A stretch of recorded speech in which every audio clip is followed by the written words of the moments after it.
मनाचा वेध घेणारे news channel star city one.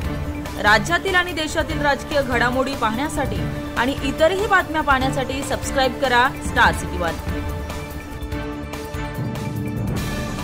तो विधानसभेत मांडला होता, पुन्हा तो आयरन आहे दीनानाथ मंगेशकरचं रूप।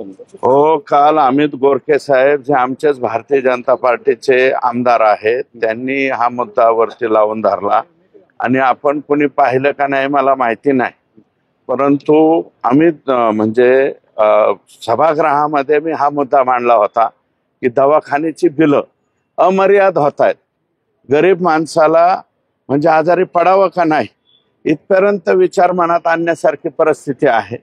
कालचं चित्र पाहिलं तर 10 लाख रुपये भरायचे सांगितले। माझ्याकडे एक उदाहरण 32 लाख रुपये त्याचा खर्च होऊन सुद्धा ते पेशंट डेड झालेलं सुद्धा उदाहरण आहे आणि ते 32 लाख रुपये गरीबाचा आहे। तर याच्या बाबतीमध्ये माननीय मुख्यमंत्र्यांनी काल सांगितलेलं आहे, डिक्लेअर केलेलं आहे, याच्यावर स्वतंत्र समिती नेमू।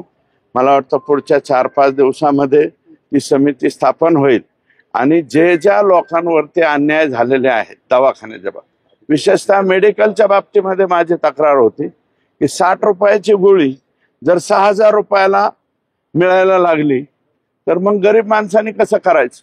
मॅन्युफॅक्चरिंग त्याची प्राइस 60 रुपये आहे।